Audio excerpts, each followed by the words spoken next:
Hi, I'm Rachel Romer Carlson. I'm the CEO and co-founder of Guild.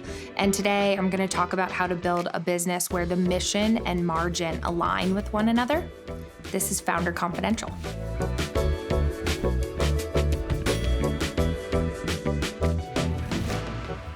So Guild doesn't fit neatly in many boxes. In some ways, we're very akin to a SaaS model where we work with enterprises who are budgeting, anywhere from often 5 to 10 million, upwards of 100 million for their employees' education. But the way we've decided to do it, all of the companies, let's pick Target, for example, all of their employees have access to education programs. But the dollars, the tuition dollars, flow from Target to whatever institution that learner might choose to enroll in. There's a tremendous amount of waste in the higher education value chain. And what that means is, as you think about the student debt crisis, nearly a third of the tuition dollars were going to digital marketing. And it's not to say there's anything wrong with digital marketing, but there is something wrong with over $1 trillion in student debt. And so what we realized at Guild was that we could provide a lot of the things we wanted, additional student services, career services, that we could free up resources to do all that if we could reduce or ideally minimize and eliminate the amount of money that's actually going into the advertising and marketing. And so the way we did that is we went to schools and we said, hey, we're going to be bringing in these great employers, the millions of employees who work for them, who want to use tuition programs to attend your schools. And when we do that, you're not going to have to go spend $6,000 or $12,000 or $18,000 to meet that student. So when we bring them to you, we'd like you to pay for all of the coaching, advising, career services, technology, payments tools that we're going to enable for that student and that employer. And the schools embrace that wholesale. And so that model really set us up for success. And we said, hey, don't pay us upfront a lump sum for what you used to pay Google. Pay us term over term as the student is successful. That'll risk adjust us, and it'll allow you to feel really great that we're only going to get paid when the people that we bring to you are successful in your programs.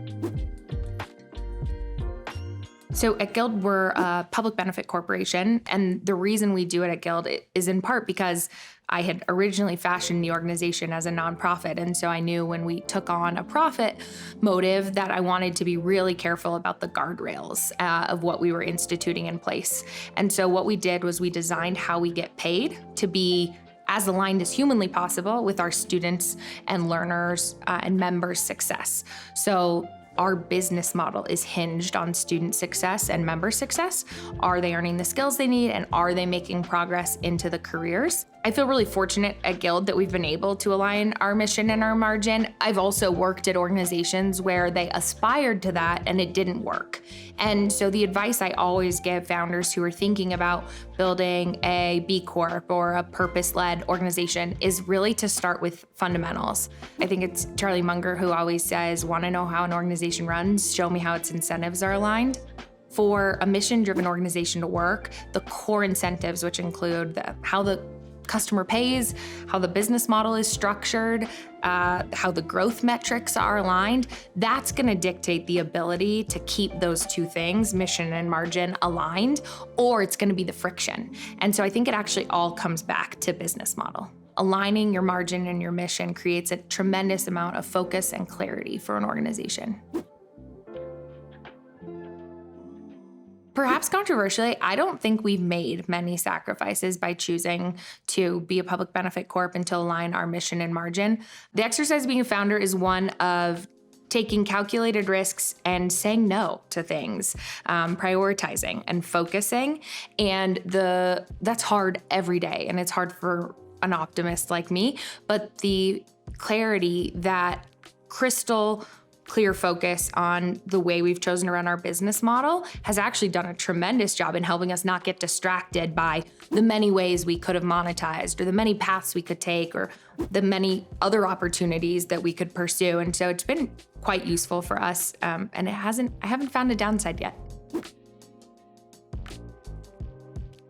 Leading a mission-driven organization as mentioned, can be really rooted in the business model, but it also has to be deeply rooted in the people. And, for us, what we realized is that we have to interview for how we think about it, the shared success model, really a focus on understanding why we want to be a profitable business, but also why we want to be a purposeful business was really critical because we attract tremendous volumes. Like I think last quarter, 26,000 candidates, many of whom come to us from the public or nonprofit sector. And while they're that group might be wildly mission aligned, we learned we have to really test for their desire to work in a business and to understand what those elements will look like relative to where they work today. The same is obviously true of folks who come from more traditional businesses and maybe have a lot of clarity around our profit model and really are attracted to it. And we've learned we really have to pressure test that they understand how deeply rooted our purpose is. And so in our interviewing process, we focus on both to equal degrees, but that was a journey. We didn't always do that at the beginning, and we lost our way, a few times in both directions. We think about our double bottom line in terms of profit and purpose, and we measure them side by side at all times. So, we think about it in terms of our students and our members who we serve, and then the fact that we only get paid when those students and members are successful allows us to track the two KPIs in tandem with one another. And at Guild, you rarely hear somebody say a sentence about revenue without talking about what that means in terms of the student impact, or talk about the student impact without talking about what it means in terms of the growth and scale of the organization. So I'm pretty proud that we've embedded that so deeply into the fabric.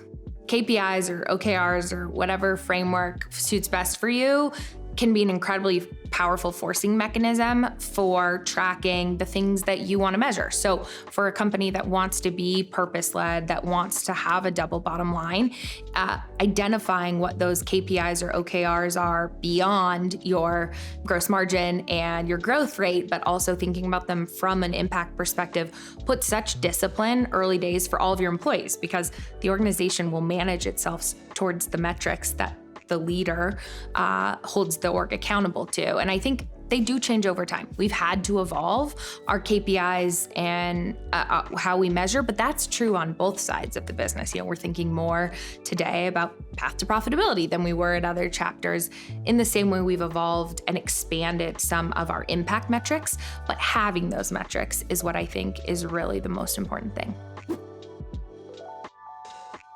So in our work at Guild, we knew we were going to sit at the intersection of sort of the future of work, of higher education, and then we were going to sit in partnership with Fortune 500 companies. And so in trying to define that space and realizing we weren't really going to be a part of any one of those industries, we wanted to define who we were and put guardrails up that really helped us have operating principles.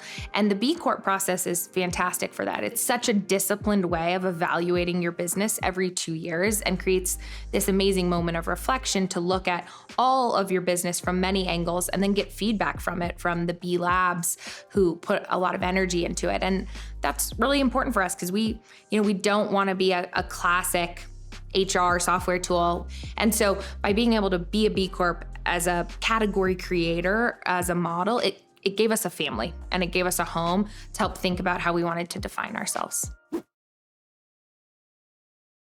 I don't know that every founder identifies this way, but at least for me, I really liked following the advice and guidelines and frameworks of people I looked up to. And the completely alternative piece of advice I got from one of my favorite mentors a few years into Guild was, you're now doing something so unique, you have to write your own rules. And she said that in a moment where I'd come to her with this predicament and I was saying how I'd never solved a problem like this before, and I wanted to know how everybody else had handled something like this, and I wanted a framework, and I wanted a book recommendation, and that's kind of how I normally operate. And she finally sort of, proverbially shook me by the shoulders and was like, you're gonna now solve problems that nobody's ever solved before, and you gotta trust your gut. And so it's a funny answer to the question of best advice you've gotten, but it's sort of take your own advice at some point and trust your gut.